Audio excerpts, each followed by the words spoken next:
Hello दोस्तों, नमस्कार। एक बार फिर आप लोगों की सेवा में मैं हाजिर हूँ एक नई कहानी लेकर। एक भक्ति की कहानी है जो शिवरात्रि पर है। शिवरात्रि पर जो कथा है मैं शुरू करने जा रहा हूँ। भोला और हरिया दोनों गहरे मित्र थे। दोनों खेत के पास पास थे। दोनों अपने खेतों में मिलजुल कर काम करते थे। एक दिन हरिया ने भोला से कहा, भोला, हम इतनी मेहनत से फसल उगाते हैं लेकिन फिर भी हमारी गरीबी दूर नहीं होती है। हमें कुछ और काम करना चाहिए। यह सुनकर भोला कहता है, मित्र, ऐसा नहीं है। हमें भगवान जितना भी दे रहे हैं उसी में खुश रहना चाहिए। यह सुनकर हरिया गुस्सा हो जाता है। वह भोला से कहता है, तू कुछ नहीं समझता है। इतने दिन से तू शिव जी की पूजा कर रहा है, भगवान ने तुझे आज तक क्या दिया है? तब भोला कहता है, मैंने आज तक अपने भोले बाबा से कुछ मांगा ही नहीं। मैंने तो बस सच्चे मन से उनकी पूजा करता हूँ और वे अपने आप मेरे सारे काम बना देते हैं और मुझे कुछ मांगने की जरूरत ही नहीं पड़ती। तू भी मेरे साथ मंदिर चला कर, तेरे मन में जो भी लालच है निकल जाएगा।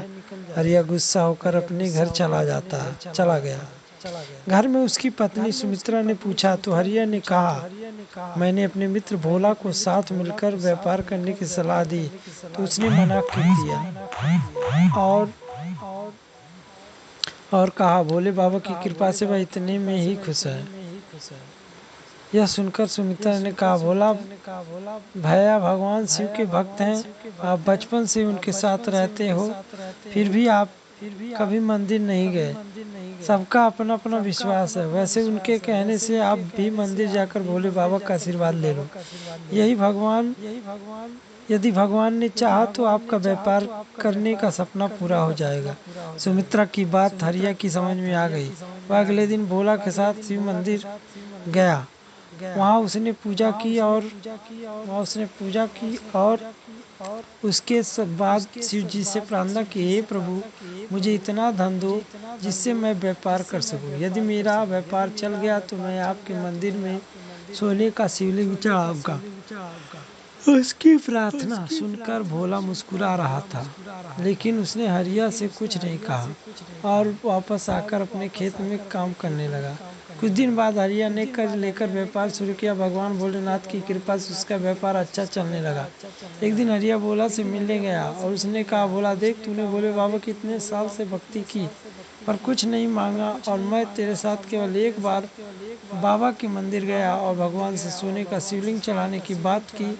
बाबा ने खुश होकर मेरा व्यापार शुरू करा दिया।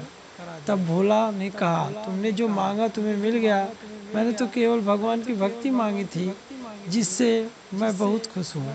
तुम्हारी खुशी धन दौलत में है, मेरी खुशी मेरे भोलेनाथ की भक्ति में है। तब हरिया ने घमंड में कहा, देखना, इस साल शिवरात्रि पर मैं सोने का शिवलिंग चढ़ाऊंगा, तब बाबा मुझे और धनवान बना देंगे। उसकी बात सुनकर भोला मुस्कुरा कर रह गया। भोला ने शाम को घर जाकर अपनी पत्नी कमला से यह बात बताई। तब कमला ने कहा, आपके भोले बाबा भी भेदभाव करते हैं। आपके मित्र की एक दिन की पूजा से प्रसन्न होकर उसे धन दे दिया और आप इतने सालों से पूजा पाठ कर रहे हैं, उसका क्या? कल आप भी मंदिर जाकर बाबा से कहना कि आप भी सोने का शिवलिंग चढ़ाएंगे। भोला ने कहा, लेकिन शिवरात्रि में तो कुछ ही दिन शेष हैं। मैं सोने का शिवलिंग कहाँ से लाऊंगा? यदि तू जिद करती ही है तो मैं मिट्टी का शिवलिंग बनाकर चढ़ा दूंगा। इसकी बात सुनकर कमला कुछ नहीं बोली। अगले दिन भोला शिव जी के मंदिर गया और बाबा से कहा, बाबा, मैं इस शिवरात्रि आपको मिट्टी का शिवलिंग अर्पण करूंगा। यह कहकर वह अपने खेत पर चला गया। शिवरात्रि के दिन भोला और हरिया पूजा का थाल सजाकर मंदिर पहुंच गए।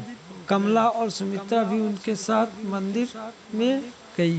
दोनों ने पूजा की। उसके बाद दोनों ने पुजारी से शिवलिंग अर्पण करने के लिए कहा। पुजारी बाबा ने कहा, अपने अपने शिवलिंग पर दूध चढ़ाकर उसे भगवान के चरणों में रख दो। उसकी बात सुनकर हरिया जोर से हंसने लगा। उसने कहा, पुजारी जी, मेरे शिवलिंग पर तो दूध चढ़ जाएगा, लेकिन भोला का शिवलिंग तो मिट्टी का है, दूध चढ़ाते हुए बह जाएगा। यह सुनकर भोला की आंखों में आंसू आ गए।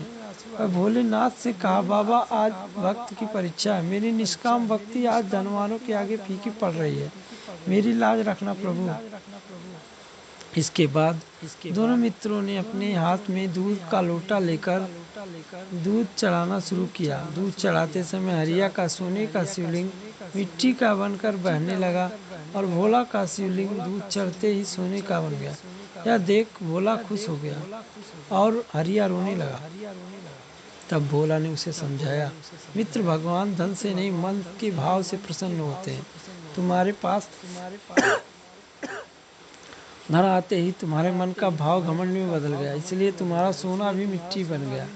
और मेरा मन निर्मल था, इसलिए मेरी मिट्टी भी सोने बन गई। हरिया ने भोला से माफी मांगी और भोलेनाथ के चरणों में गिरकर रोने लगा। भोला ने हरिया से कहा, बाबा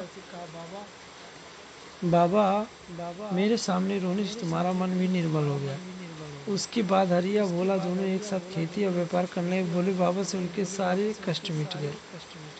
यही कहानी है। ऐसे ही कहानी सुनने के लिए हमारे चैनल को सब्सक्राइब और लाइक कीजिए।